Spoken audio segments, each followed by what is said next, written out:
যেন আমার ক্ষীরসর ভালো হয়, তোমায় আমি একটু সেবা দেব। ভালো হয়েছে। এবার কি বলছে গোপাল রে, আমি ওই নন্দালয়ে গিয়ে সেবা দিতে পারবো না। কেন? আমার শাশুড়ি, ননদী, পাড়া প্রতিবেশীরা আছে, ওরা যে আমায় কুলোটা কলঙ্কিনী বলবে। গোপাল, আমি আমার ঘরের দরজাটা খুলে দিলাম, ভক্তির ভান্ডে ক্ষীরসর ভরে দিয়ে শিকের মধ্যে তুলে রাখলাম। গোপাল রে, আমার ঘরের দরজা খোলা দরজা দিয়ে প্রবেশ করে ভক্তির ভান্ডে ভরে রাখা ক্ষীরসর ননি মাখন তুমি একটু সেবা করে নাও। আমি তোমার জন্য বসে আছি, তোমাকে সেবা দেওয়ার জন্য আমি অনেক কষ্টে বেঁধেছি। এসো গোপাল। যারা হৃদয়ের দরজা খুলে, যারা ঘরের দরজাটা খুলে দিয়ে হা কৃষ্ণ হা গোবিন্দ বলে ডাকতে পেরেছে, ভগবানের জন্য ক্ষীরসর ননি মাখন গচ্ছিত রেখেছে ভক্তির ভান্ডে, ভগবান সেই ঘরের দরজা দিয়ে প্রবেশ করে ক্ষীরসর ননি মাখন চুরি করে সেবা করতেন আর সখাদের সেবা দিতেন। ভক্ত হৃদয় আমার বিশ্রামের স্থান। তাহলে যারা ডাকে না তাদের ঘরে যায় না, যারা সাঁটার দিয়ে ঘরটা আটিয়ে দেখে তাদের ঘরে গোবিন্দ তাকায় না। ভক্ত হৃদয় আমার বিশ্রামের স্থান। ভগবান কি কোটি কোটি ভক্তের হৃদয় বিশ্রাম করে সুখ পেতেন না? ভগবান স্বতন্ত্র প্রহরীর মতো বিশ্ব জগৎকে রক্ষা করবার জন্য ঘুরছেন, বিশ্রাম নেওয়ার টাইম নেই। বিশ্বকোটি ব্রহ্মাণ্ডে বিশ্বকোটি মানুষকে আহার জগানোর জন্য ব্যস্ত সর্বকঠিন কর্মটা। সৃষ্টি স্থিতি লয়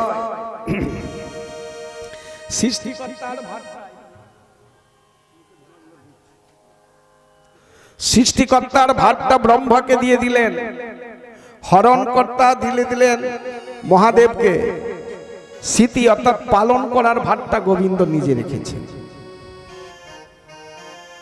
একদিন নারদ ঠাকুর গোবিন্দের কাছে গিয়ে বলছে, প্রভু ওই ভারটা আপনি কেন রাখলেন? ওটা তো কাউকে দিয়ে দিতে পারতেন, দুটো ভার দিয়েছেন, ওই ভারটি আপনি কেন রাখলেন? ওটা দিয়ে দিলে আপনি নিশ্চিন্ত হতেন, আপনি ভগবান, কেন তো কষ্ট করবেন? ভগবান বললেন, নারদ আমি লোক খুঁজে পাচ্ছি না দেওয়ার লোকটা, কাকে দেবো? মানে এই কর্মটা করার মতো লোক খুঁজে পাচ্ছি না, তুমি কি নেবে? প্রভু আমি পারবো কর্মটা করতে, ইচ্ছে জাগছে, মানে তাই সুড়সুড় করছে গোবিন্দের কাছে, ইচ্ছে করেছে নেব। ভগবান বলে, আচ্ছা পারবে কিনা তোমরা একটু দেখো, আমি একটা গল্প বলছি, এটা বলে দেখো তুমি পারবে কিনা। দেখবেন বর্ষা নামার আগে মায়েরা ওই নানা রকম কাঠকুটো জোগাড় করে তুলে রাখে, জোগাড় করে রাখে, বর্ষাকালে নামিয়ে সেগুলো চেলা করে জ্বালানি করবে, রান্না বান্না করবে। বর্ষাকালে নামিয়ে যখন সেই কাঠটাকে চেলা করা হয়, দেখবেন কাঠের ভেতর থেকে পোকা বেরোয় না? তো প্রভু কাঠের ভিতরে পোকা? বলে হ্যাঁ। ওরা কি করে বেঁচে আছে? কেন? ওর খাবার পাঠিয়ে দিই, যা কিছু দরকার, রোদ জল বাতাস যা কিছু দরকার আমি সব পাঠিয়ে দিই। প্রভু কাঠের ভিতরে পোকার জন্য আপনি আহার পাঠিয়ে দেবেন, সবকিছু পাঠিয়ে দেন? হ্যাঁ, নালে বাঁচবে কি করে? প্রভু ওই কঠিন কর্মটা আমি করতে পারবো না। নারদ আমি চেয়েছিলাম দেবো, কিন্তু নেওয়ার লোক নেই, এটা পালন করার লোক খুঁজে পাচ্ছি না, তাই ভাতটা আমি নিজেই রেখেছি। নিতাই গৌর হরি হরি রাধে।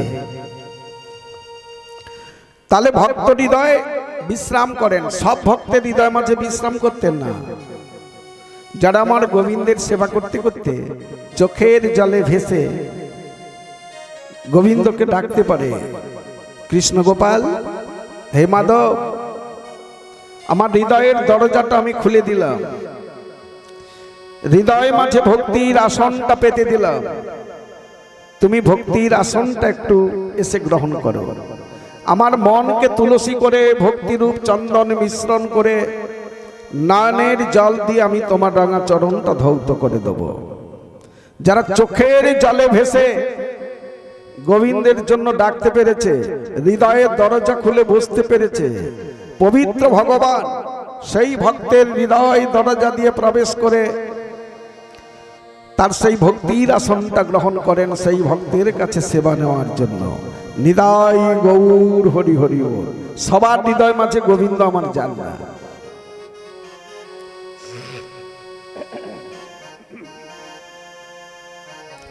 গঙ্গা পাপং, গঙ্গা আমাদের পাপ হরণ করে।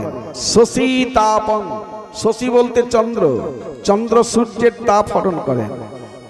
দৈন কল্পতরু হরে, অর্থাৎ কল্পতরু বৃক্ষতলে দাঁড়িয়ে যে যাই বাসনা করেন, বাসনাকারীর মনের বাসনা তিনি পূর্ণ করেন। হে ভক্তমণ্ডলী মাতৃবর্গ, আমি এমনই দীন অধম, কল্পতরু কাকে বলে জানি না, জানি কেবলমাত্র গুরু কৃপা আর ভগবত ভক্ত কৃপা হি কেবল। আজকে আমি একটি কল্পতরু নয়, অগণিত কল্পতরু জ্ঞানে আপনাদের যুগল চরণ ছায় এসে দাঁড়ান। যুগল চরণ ছায় ছাইত করে মার্তণ্ড সূর্যের জ্যোতি থেকে আমাকে অব্যাহতি করবেন, কৃপা আশীর্বাদ করবেন। আমার শুষ্ক রসনায় রসামৃত কৃষ্ণ কথা হরি কথা যেন কিঞ্চিত স্ফুরিত হয়।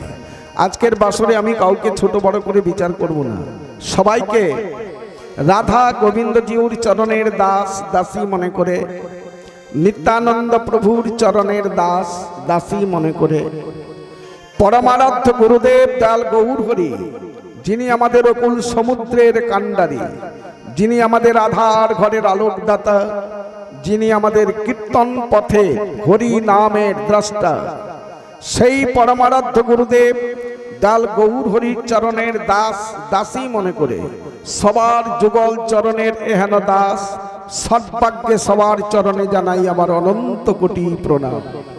প্রানন্দে হরি হরি বলো, হরি বল।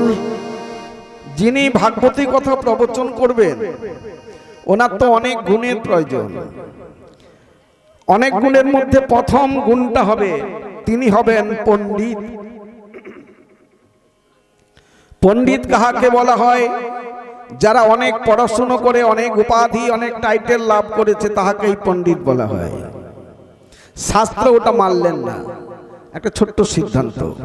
চৈতন্য চরিতামৃতে কবিরাজ গোস্বামীও পয়ার দিলেন, দক্ষিণ দেশীয় পর্যটনে বিদ্যানগরে পণ্ডিত রায় রামানন্দের সঙ্গে মহাপ্রভুর 1 সপ্তাহ হরিভজনের কথোপকথন হচ্ছে।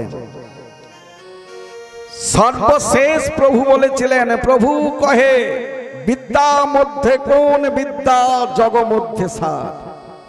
উত্তরে পণ্ডিত রায় রামানন্দ উচ্চস্বরে বললেন, কৃষ্ণ ভক্তি বিদ্যা বিনা বিদ্যা নাই। ডাক্তার, ইঞ্জিনিয়ার, ব্যারিস্টার, প্রফেসর আপনি যাই হন না কেন, যার মধ্যে কৃষ্ণ প্রেম কৃষ্ণ ভক্তি নেই সেটা হলো অবিদ্যা বা জড় বিদ্যা। জড় বিদ্যা যত মায়ার বৈভব, কৃষ্ণ ভজনে বাধা। অনিত্য সংসারে মোহ জনমিয়া জীবকে করয়ে গাধা। আমি সেই গাধা হয়ে সংসারের বোঝা বহে বহিনু অনেক কাল। বার্ধক্য এখন শক্তির অভাবে আর কিছুই নাহি লাগে ভালো। গাধা মনিবের বোঝা বহে, বিনিময়ে পায় কি? একটু ঘাস, একটু জল, একটু ভালোবাসা। গাধাটা জানে না, দেখবেন মনুষ্য জীবকে ভগবান যে বস্তুটা দান করেছেন, পশু পাখি কীট পতঙ্গ কাহাকেও সেই বস্তুটা দান করেন না। বিশেষ গুণটা মানবকে দিয়েছেন, জ্ঞান বিবেক বৈরাগ্য। একটা গাধার মধ্যে তো জ্ঞান বিবেক বৈরাগ্য নেই, ও তো জানে না, বোঝে না। সারা জীবন সর্বশক্তি দিয়ে মনিবের বোঝাটা বইছে, বিনিময়ে একটু ঘাস, একটু জল, একটু ভালোবাসা। জানে না যেদিন অথর্ব পঙ্গু অক্ষম হয়ে পড়ব সেদিন ওই মনিব একটু ঘাস, একটু জল, একটু ভালোবাসা আমাকে দেবে, তো এটা জানতো না। যতদিন বোঝা বইলেন ততদিন ওই ঘাস জল ভালোবাসা বোঝাবার শক্তি হারিয়ে অক্ষম পঙ্গু অথর্ব হয়ে, যেদিন পঙ্গু হয়ে গেলেন, গাধাটাকে অনতি দূরে বেঁধে রেখেছে, মনিবার কাছে যায় না। বাড়ির কেউ মনে করে একটু জল দেবে, মনে করে একটু ঘাস ফেলে দেবে, না তো না। ক্ষুধা তৃষ্ণায় অবসন্ন হয়ে মনিবের মুখ পানে তাকিয়ে গাধাটা চোখের জলে ভেসে বলছে, হায় রে মনিব, আমি তো সারা জীবন সর্বশক্তি দিয়ে তোমার বোঝাটা বইলাম, শেষের দিনে অন্তিম সময় তুমি আমায় কি দিলে? বুক ভরা যন্ত্রণার দু চোখ ভরা জল। মনিব বরং মনে করবে গাধাটাকে আর পেলে কাজ নেই, ওকে বনে বাজারে ফেলে দিলে শিগাল কুকুরে ওকে ছড়ে খেয়ে নেবে, এই ব্যবস্থাটা বরং করবে। ভক্তমণ্ডলী, যে সারা জীবন সর্বশক্তি দিয়ে মনিবের বোঝাটা বইলেন, শেষ পরিণতিটা কি হলো? তার সুন্দর দেহটা শিগাল কুকুরের ভোগ্য বস্তু হলো, শিগাল কুকুরের পেট ভরল। ভক্তমণ্ডলী, ঠিক তেমনি আমরাও মনুষ্য জীব, ওই গাধার মতো মায়ার সংসারে অক্লান্ত পরিশ্রম করে যাচ্ছি। একতলা বাড়ি দুতলা করতে হবে, 2 বিঘে সম্পত্তি 3 বিঘে বানাতে হবে, ব্যাংকে 10 লাখ ওটা 20 লাখ করব, আচর কামড় করে যাচ্ছি। সংসার, স্ত্রী পুত্র পরিজন আত্মীয় স্বজনকে আপন ভেবে করে যাচ্ছি, আমার আপন। ওই যে আচর কামড় করে যাচ্ছে, দেখবেন যতদিন আপনি সংসারকে দিতে পারবেন ততদিন সংসারের কাছে ভালোবাসা। ছেলেই বলবে, বাবা বেলা হয়ে যাচ্ছে, স্নান করে খেয়ে নাও, খেয়ে দে কাজ করবে, খেয়ে দে কাজ করবে। বৌমা বলবে, ওমা বেলা হয়ে যাচ্ছে, খেয়ে নাও, খেয়ে দে কাজ করো, খেয়ে দে কাজ করো, কাজ করো। বিশ্রামের কথা মুখে আসে না। দেখুন পাশাপাশি মেলা। যতদিন আপনি সংসারকে দিতে পারবেন ওই ভালোবাসাটা ততদিন পাবেন। আর একদিন আপনি অক্ষম হবেন, পঙ্গু হবেন, অথর্ব হবেন, যেদিন শয্যাশায়ী হয়ে পড়বেন, শয্যা ছেড়ে ওঠার শক্তি পাবে না, শয্যায় শুয়ে শুয়ে পায়খানা পেচ্ছাপ করতে হবে, সেদিন দেখবেন যে সংসারকে সারা জীবন অক্লান্ত পরিশ্রম করে আপনি সাজিয়ে দিয়ে গেলেন, সেদিন ওই সংসারকে ডাকবে, তাড়াতাড়ি আমায় একটু পরিষ্কার করে দাও না, তাড়াতাড়ি আমায় একটু স্নান করিয়ে একটু খাইয়ে দাও না, বড় ক্ষুধা পেয়েছে, দাও না, তাড়াতাড়ি এসো না। তোমার শয্যার পাশ দিয়ে উল্টো দিকে মুখ ঘুরিয়ে তরতর করে হাঁটবে, ঘুরেও তাকাবে না। আর বেশি চিৎকার করলে বোম বাস্ট হবে। দূর থেকে বলবে, শোনাচ্ছ পাড়া প্রতিবেশীকে আমি কিছু করিনি, শোনাচ্ছ সকালবেলা যে করে দিলাম, সারাদিনে একবার, ওই বারবার পায়খানা পেচ্ছাপ করবে, পরিষ্কার করা যাবে না, সারাদিনে একবার করব, ওটা তোমার 14 পুরুষের ভাগ্য ভালো, ওটাই যে করি। সেদিন কি মনে হবে? বরং চিৎকার করে বলবে, শান্তি দিতে পারো না, একটু একটু শান্তি দাও না। হ্যাঁ, কেন অশান্তি পাকাচ্ছ? শান্তি অশান্তি পাকাচ্ছ বলতে, শান্তি মানে মরে গিয়ে তুমি শান্তি দাও। এত ঘরে মরছে দেখতে পাচ্ছ না, মরে গিয়ে একটু শান্তি দাও না, একটু শান্তি পাই। সেদিন কি হবে? সেদিন দেখবেন ওই শয্যায় শুয়ে শুয়ে আপন খুঁজে বেড়াচ্ছে, মনে করবে, ভগবান যাদের আমি আপন ভেবে সারা জীবন রোজগার করে দিয়ে গেলাম, সংসারটাকে সাজিয়ে গেলাম, সেই আপন জনের কাছে মায়ার লাথি খেতে খেতে আমি ক্লান্ত হয়ে যাচ্ছি, আর আমি পাচ্ছি না। সেদিন বুঝতে পারবে আপনকে, দয়াময়, আর আমি পাচ্ছি না প্রভু, এবার তুমি আমাকে দাও, আর আমি পাচ্ছি না। পবিত্র ভগবান অনতি দূরে দাঁড়িয়ে বলে উঠবে, আমি তোর প্রভু না রে, তোর প্রভু হলো যম। এতদিন যমের বসে ছিলি, যমদূত আসবে, টেনে হিঁচড়ে নিয়ে যাবে যমের কাছে। আমি তোর প্রভু না, দেখতে এলাম। যাদের আপন ভেবে এতদিন যা করে গেলি, আচর কামড় করে গেলি, কে তোর আপন? সেই আপনজন শেষের দিনে তোর পাশে থাকে কিনা? আজকে কেন কাঁদছিস? কেন মায়ার লাথি খেতে খেতে ক্লান্ত হয়ে গেলি? হ্যাঁ, দেখ, কথা দিয়ে কথা রাখলি না। সবাই আমায় কথা দিয়েছে, আজকে মনে নেই। মায়া আকৃষ্ট হয়ে মায়ার জালে ছটফট করতে করতে বলা কথাটা ভুলে গেলাম। মাগো, সবাই আমরা কথা দিয়েছিলাম ভগবানকে মাতৃজঠরে। যখন নারীর বন্ধন রক্তপুজের ওপরে ভেসে আছি, কীটের দংশন, মল মূত্রের পচা দুর্গন্ধটা সহ্য করতে না পেরে সেদিন ডেকেছিলাম, প্রভু আর পাচ্ছি না দয়াময়, এবার আমায় ভবপারে একটু পার করিয়ে দাও। পবিত্র ভগবান বার থেকেই পার করতে পারতেন, করলেন না। সেই মাতৃ জঠরে গিয়ে দাঁড়ালেন, কেন মায়া শূন্য হয়ে আমায় ডাকছে চোখের জলে ভেসে, ওখানে মায়া প্রবেশ করতে পারেনি। তো সেই নরকের মাঝে মাতৃ জঠরে গোবিন্দ আমার মোহন মুরলী ধারণ করে দাঁড়িয়েছে। সেদিন দেখে চমকে উঠেছিলাম, প্রভু যে মাতৃ জঠরের নরক যন্ত্রণা সহ্য করতে না পেরে আপনাকে ডাকলাম, আপনি সেই নরক মাঝে এসে দাঁড়িয়েছেন। ডাকার মতো ডাকলে আমি কি না এসে থাকতে পারি? ওরে মায়া শূন্য হয়ে চোখের জলে ভেসে আমায় ডাকলে আমি কি না এসে থাকতে পারি রে? বল কেন ডাকলি? প্রভু এসেছো যদি একটু ভবপারে পার করিয়ে দাও। আর পাচ্ছি না, ভবে গিয়ে আমার জন্য কি করবি? সেদিন আমরা গোবিন্দকে দুটো হাত চাইলাম, দুটো হাত দেবেন। হাত দিলে কি করবে? তুলসী চান করব, পুষ্প চান করব, চন্দন ঘর্ষণ করে আপনার রাঙা চরণ সেবা করব, সাধুগুরু বৈষ্ণবের চরণ সেবা করব। দুটো হাত দেবেন। পবিত্র ভগবান সবল শক্তিমান দুটো হাত দিয়েছেন। ভেবে দেখুন, সেই হাত দুটো পেয়ে আমরা কি করছি? চুরি, ডাকাতি, খুন, রাহাজানি, কত নোংরা অকর্ম কুকর্ম করে বেড়ালাম।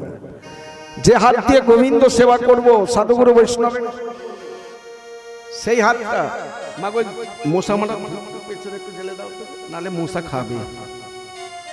মশা আছে এখানে, খাবে, আরম্ভ করেছে।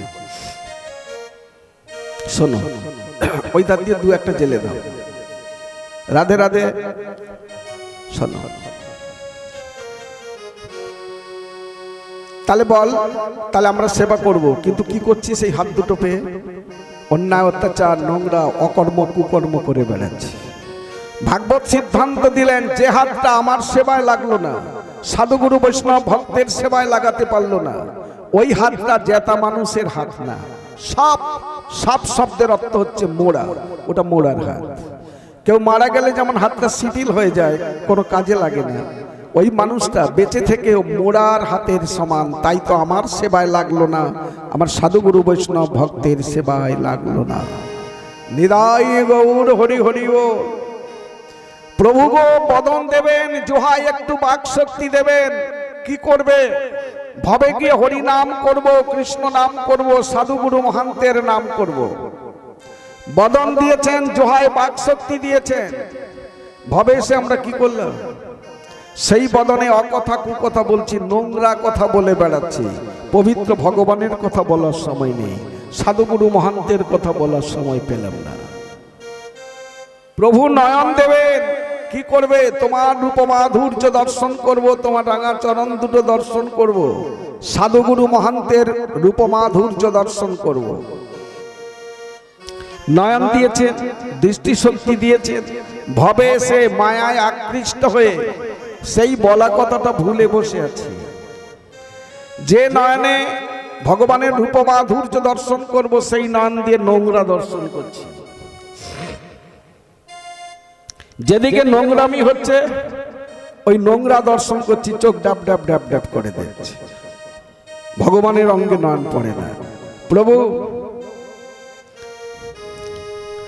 চরণ দেবেন, কি করবে? তোমার ধামে যাব, হরি নামের বাসরে, ভাগবতী বাসরে যাব, সাধু সঙ্গ ভক্ত সঙ্গ করব। সুন্দর চরণ দিয়েছেন, চরণ দুটো পেয়ে দেখবেন অজায়গায় কুজায়গায় ছুটে বেড়াচ্ছি, নোংরা জায়গায় ছুটে বেড়াচ্ছি। পবিত্র ধামে যাওয়ার সময় নেই, হরি নামের বাসরে, ভাগবতী বাসরে যাওয়ার সময় আমরা পেলাম না। ভাগবত সিদ্ধান্ত দিলেন, এত সুন্দর চরণ পেয়ে যে আমার হরিনামের বাসরে যেতে পারলো না, ভাগবতী বাসরে যেতে পারলো না, আমার ধামে যেতে পারলো না, ওই মানুষটা মানুষ না, ওটা বৃক্ষ। বৃক্ষের যেমন প্রাণ আছে, চলার শক্তি নেই, তেমনি ওই মানুষটার চলার শক্তি নেই, বৃক্ষের মতো স্থির। তাই আমার ধামে যেতে পারলো না, হরিনামের বাসরে, ভাগবতী বাসরে যেতে পারলো না। নিরাই গৌর হরি হরি ও। তাহলে বাবা, এই গুণগুলোর মধ্যে একটিও গুণ আমার নেই।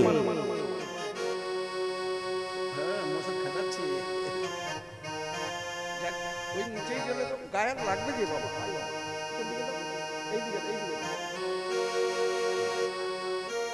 রাধে।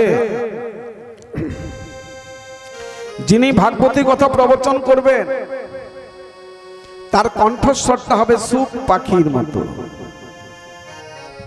আমাকে তোকে চেনো না এখন মনে হয়, তো আমার কণ্ঠস্বর তো সুখ পাখির মতো না, কাকের মতো। একটা গাও, বাবুরা হাত ফাত ঠান্ডা হয়ে যাচ্ছে, কেন একটু গরম করুক নাকি। রাধে।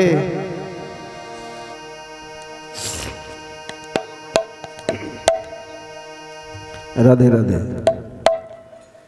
কৃষ্ণ কৃষ্ণ কৃষ্ণ শুধু শ্রী কৃষ্ণ, কৃষ্ণ বিনা কিছু না। কৃষ্ণ নাম সুধানয়ে, কৃষ্ণেরই গান গাই, কৃষ্ণেরই গান গাই। কৃষ্ণ কৃষ্ণ শুধু শ্রী কৃষ্ণ, কৃষ্ণ বিনা কিছু না।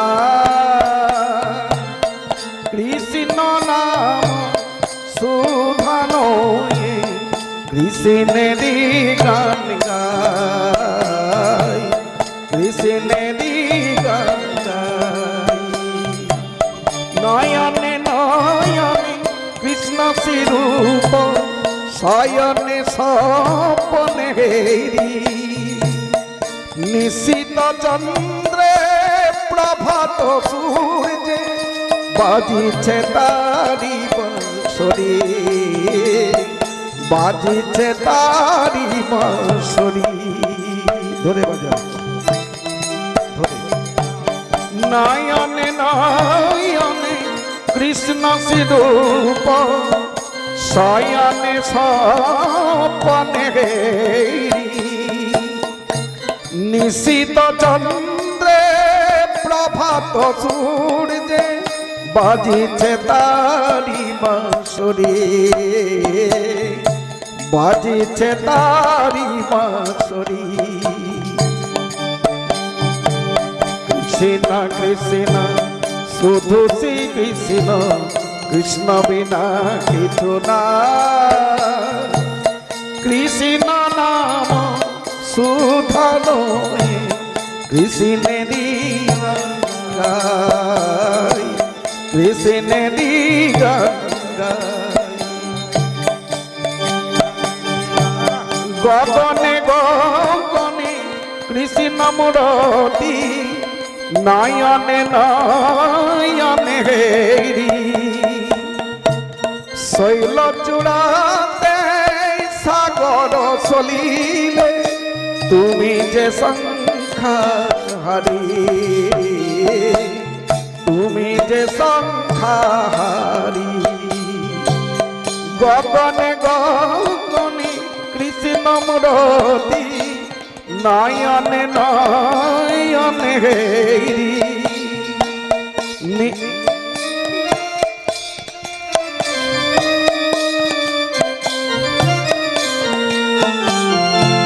কৃষ্ণ কৃষ্ণ কৃষ্ণ কৃষ্ণ শুধু শ্রী কৃষ্ণ, কৃষ্ণ বিনা কিছু নাই। কৃষ্ণ নাম সুধানয়ে, কৃষ্ণেরই গান গাই, কৃষ্ণেরই গান গাই, কৃষ্ণেরই গান গাই। অত স্পিডি বাজালে হয়, খুব ধরে বাজাতে হবে। এ ছুটা হচ্ছে খালি। রাধে। খুব ধরে বাজাতে। যাই হোক, কণ্ঠ তো ভালো নয়, কাকের মতো কণ্ঠ নাকি গো? ঠিক আছে, কি জানি, আমার কাছে বলছো, সকালবেলা বলবে কেমন গাইবে। রাধে। আসুন, চলুন বাবা একটা ছোট ছোট লীলায় যাই, ছোট লীলা কথা বলি। তুমি তো বাজে। রাধে। তুমি তো বাজে। রাধে। তুমি তো বাজে। ভগবান গৌরহরি কলিযুগে তিনি ভক্ত হবেন। কেন ভক্ত হবেন? কেন ভগবান হয়ে এলেন না? 3 যুগে ভগবান হয়ে এসেছিলেন, কলিকালে তিনি ভক্ত কেন হলেন? আমাদের জন্য, কলির জীবের জন্য তিনি ভক্ত হলেন। দেখলেন অল্পায়ু জীব, 70 যুগে মানুষের 1 লক্ষ বৎসর পরমায়ু ছিল, 13 যুগে মানুষের 10,000 বৎসর পরমায়ু রাম অবতারে, কৃষ্ণ অবতারে মানুষের 1000 বৎসর পরমায়ু। কলিযুগে মানুষের পরমায়ু কত? কত? ওটা ধার করা, মাত্র 40 বৎসর পরমায়ু, ধার করে করে 100। প্রথম গরু দিয়ে দিয়েছিল 40 থেকে 60 পর্যন্ত গরুর বয়স। দেখবেন ওই 40 থেকে 60 পর্যন্ত গরুর মতো আমরা পরিশ্রম করে যাই। ছেলে পুলে বড় হচ্ছে, পড়াশোনা করাতে হবে, খরচ বেড়েছে, গরুর মতো পরিশ্রম করবে, ওটা গরুর বয়স। 60 থেকে 80 হচ্ছে কুকুরের বয়স, কুকুর 20 বছর দিয়ে দিয়েছিল। তো ওইখানটা দেখবেন কুকুরের মতো জাগাজাগি করবে, সবাই চলে যাচ্ছে বলে তোমরা যাও, আমি ঘরটা জেগে থাকি, কোথায় কি হবে না হবে, কুকুরের বয়স, সে সব জাগাজাগি করবে। হ্যাঁ, তারপরে হচ্ছে শকুনের বয়স, ওই 3 মাথা হয়ে দেখছে কখন 2টি খেতে দেবে, শকুনের বয়স। যাই হোক, অল্পায়ু জীব, পাপাচারী, অনাচারী, অত্যাচারী, ব্যভিচারী